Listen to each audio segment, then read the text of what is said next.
राधे राधे सभी को। आज हम बात करते हैं वृंदावन में गोपीश्वर की। गोपीश्वर मंदिर जहाँ पर है, वृंदावन की एक गली है, मशहूर गली है। उसी में एक और घटना हुई थी। कलयुग में भक्ति विलुप्त हो गई, ज्ञान लोगों के पास खत्म हो गया। धीरे धीरे ज्ञान भी जाता रहा और भक्ति खत्म हो ही गई, वैराग्य भी खत्म हो गया।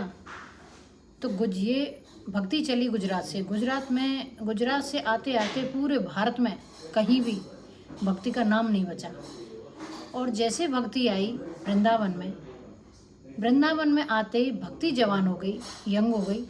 और ज्ञान और वैराग्य जो थे, उनके दो पुत्र जिन्हें वो पुत्र मानती थी, वो वृद्ध थे उसी टाइम पे।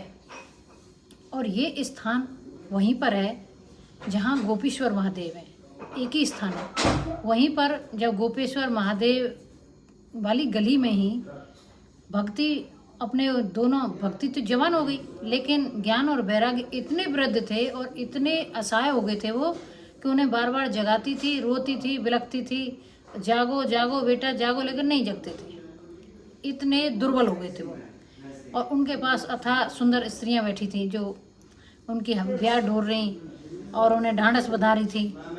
उसी टाइम पे घूमते हुए नारद जी आए और नारद जी ने ये देखा कि भाई हो क्या रहा है। नारद जी ने जब देखा कि देवी आप कौन हैं, तो बताया कि मैं भक्ति हूँ और ये मेरे पुत्र ज्ञान और वैराग्य हैं। तो देवऋषि ने अपने तपोबल से देखा तो कहा कि देवी ये तो तुम्हारे सेवक हैं। और ये देवियाँ कौन हैं? बोली ये देवी जो भी बैठी हुई हैं मेरे पास, गंगा यमुना सरस्वती कावेरी नर्मदा, ये सारी नदियाँ हैं जो मेरी सेवा करने के लिए बैठी हैं। मैं पूरे भारत में घूमी, लेकिन हम तीनों वृद्ध हो गई।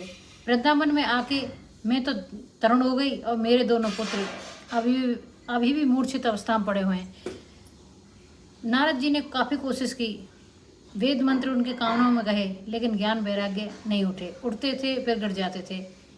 और नारद जी ने जब ये देखा, भक्ति रोने लगी कि प्रभु ऐसा कैसे हो सकता है कि माँ जवान और उसके पुत्र दोनों वृद्ध, ये संसार में कहीं नहीं देखा।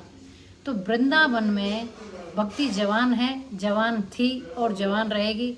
ये भगवान श्री कृष्ण का वरदान था कि जो वृंदावन में आके भक्ति करेगा, पूरी ब्रज भूमि में एक एक ब्रज के कण में भक्ति का वास होगा। जो श्री नारायण का नाम लेगा, भक्ति उसके हृदय